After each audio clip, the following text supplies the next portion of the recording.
പ്രധാനപ്പെട്ട മത്സരങ്ങൾ എന്ന് പറയുമ്പോൾ ഞാൻ നോക്കുമ്പോൾ സാഫ് കപ്പ് ഒഫീഷ്യേറ്റ് ചെയ്തിട്ടുണ്ട് അല്ലേ? അതിനുശേഷം ISL മത്സരങ്ങൾ നിയന്ത്രിച്ചിട്ടുണ്ട്, ഇന്ത്യയുടെ മത്സരമുണ്ട്.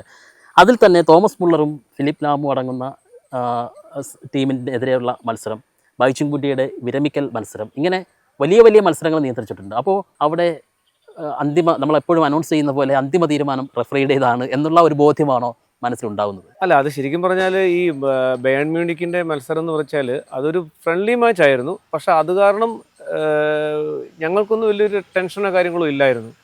അന്നത്തെ ഏറ്റവും വലിയ ടീമാണ് ബയേൺ മ്യൂണിക്ക്. അവർ ഇന്നിപ്പോൾ വേൾഡ് കപ്പ് കളിക്കുന്ന മാനുവൽ ന്യൂറുണ്ട്, തോമസ് മുള്ളർ കളിച്ചു, Philipp Lahm, Arjen Robben, Toni Kroos, അന്നത്തെ ഏറ്റവും ടോപ്പ് പ്ലേയേഴ്സ് ആയിരുന്നു. അവരെല്ലാം വന്ന് ഇവിടെ കളിച്ചു. അത് പക്ഷേ ഒരു നല്ല അനുഭവം തന്നെയായിരുന്നു. അവർ പക്ഷേ നല്ല ഫ്രണ്ട്ലി ആയിട്ടാണ് റഫറിമാരോട് ഇടപെട്ടത്. ഫ്രണ്ട്ലി മാച്ച് ആയതുകൊണ്ടായിരിക്കാം. ഏതായാലും ഇന്ത്യ എന്നവിടെ 6 ഗോളിന് തോറ്റു. പക്ഷേ അതൊരു ജീവിതത്തിലെ ഏറ്റവും വലിയൊരു അമൂല്യമായൊരു അനുഭവമായിട്ട് മാറി. കാരണം ആ കളി ഏതാണെന്നൊന്നും അറിയത്തില്ലായിരുന്നു. എന്നെ റഫറി ഡിപ്പാർട്ട്മെൻറ്റ് ഹെഡ് വിളിക്കുന്നു, കേണൽ ഗൗതംകർ, സന്തോഷ് ഇന്ന ദിവസം ഒരു കളിയുണ്ട് ഡൽഹിയിൽ, കളി ചെയ്യണം, പൈസ ഒന്നും തരത്തില്ല എന്ന് പറഞ്ഞു. ഞാൻ ഓൾറെഡി പ്രൊഫഷണൽ റഫറി കോൺട്രാക്ട് ഉള്ളതാണ്. അപ്പോൾ പൈസ ഇല്ലായിരുന്നു, പൈസ ഡിമാൻഡ് ചെയ്യാൻ പറ്റത്തില്ല. പക്ഷേ കളി ഏതാണെന്ന് ചോദിച്ചില്ല, ഞാൻ ചെയ്യാം, റെഡിയാണെന്ന് പറഞ്ഞു. പിന്നീടാണ് അറിയുന്നത് ഇത് ബയേൺ മ്യൂണിക്ക് ഇന്ത്യയും തമ്മിലുള്ള കളിയാണെന്ന് തന്നെ അറിയുന്നത്. അതൊരു ലോട്ടറി പോലെയാണ് എനിക്ക് തോന്നിയത്. ഒരു നല്ല എക്സ്പീരിയൻസ് ആയിരുന്നു. തോമസ് മുള്ളർ, അദ്ദേഹത്തിന് എന്നെക്കാൾ ഹൈറ്റ് ഉണ്ട് കേട്ടോ. പുള്ളി എന്നോട് അതുപോലെ ഒരു ഗോൾ സ്കോർ ചെയ്തു, ഹെഡ് ചെയ്താണ് ഇട്ടത്. അപ്പോൾ അസിസ്റ്റന്റ് റഫറിയുടെ ഓഫ് സൈഡ് ഫ്ലാഗ് വന്നു.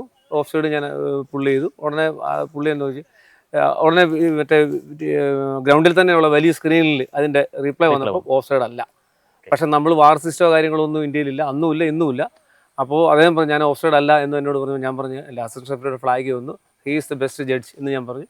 ഓക്കെ സമ്മതിച്ചു. അങ്ങനെ അത്രേ ഉള്ളൂ. അതൊരു ഫ്രണ്ട്ലി ടോക്ക്, അതിലപ്പുറം വേറെ ആർഗ്യുമെൻറ്റോ കാര്യങ്ങളൊന്നുമില്ല.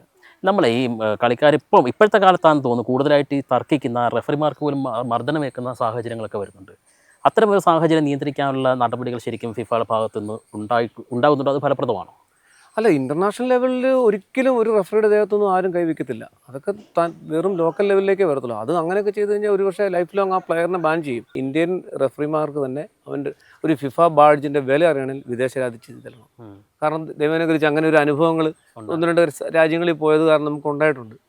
അത് ശരിക്കും ഇന്ത്യയിൽ ആ വിലയില്ല ഫിഫ റഫറിക്ക്. അതാണ് കാരണം നമുക്കൊരു കായിക സംസ്കാരമില്ല ഇന്ത്യക്ക്. അതാണ് ഏറ്റവും മെയിൻ പ്രശ്നം.